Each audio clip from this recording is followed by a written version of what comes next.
Hidden within the pages of a beloved fairy tale lies a pathway to otherworldly realms that shamans have traversed for millennia. What appears to be an innocent children's story may actually be a coded manual for spiritual journeying, containing secrets that bridge the gap between Nordic folklore and ancient mystical practices.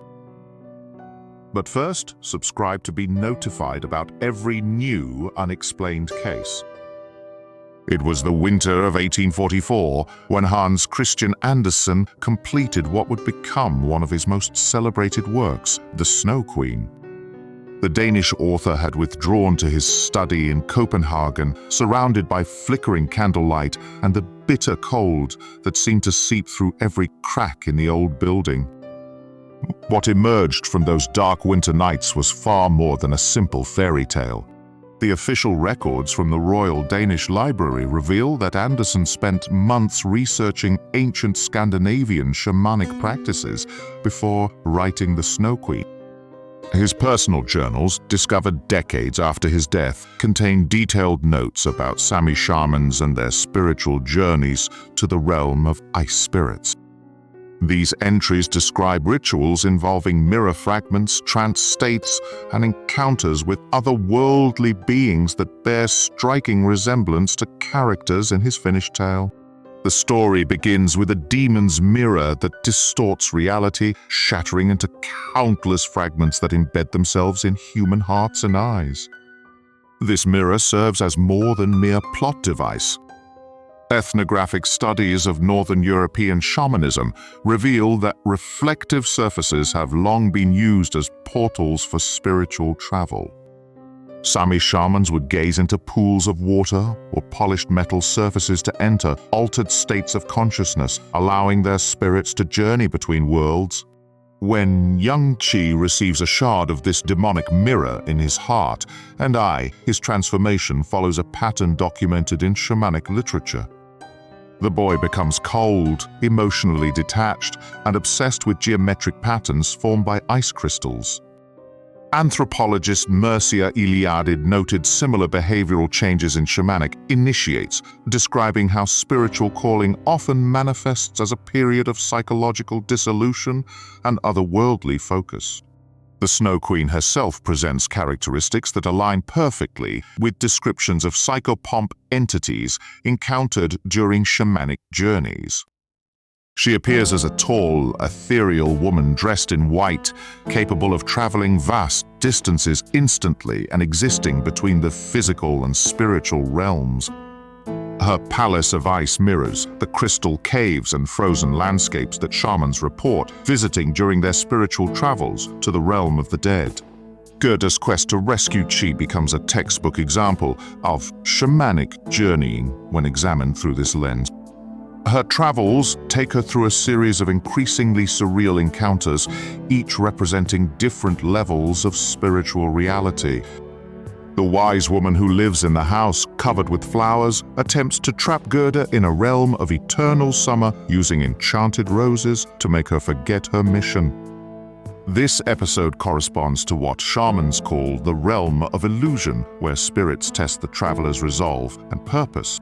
The talking ravens that Gerda encounters provide guidance and information, fulfilling the same role as animal spirit guides in shamanic traditions. These birds possess knowledge of events happening in distant places and can communicate across the boundaries between worlds.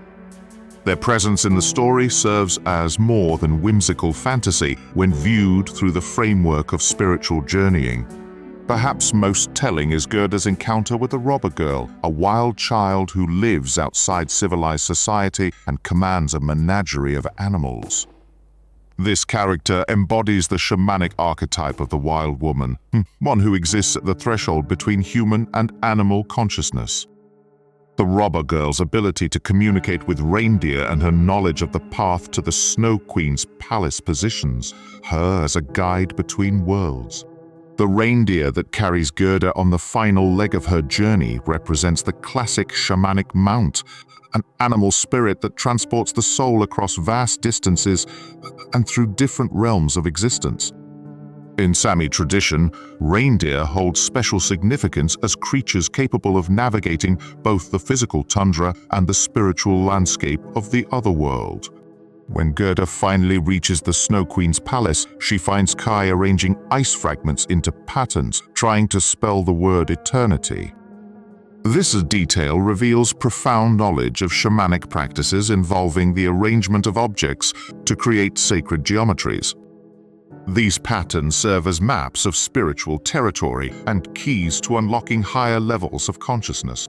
The palace itself exists in a realm where normal physical laws do not apply. The walls are made of driven snow, windows and doors of cutting winds, and hundreds of halls stretch endlessly in all directions.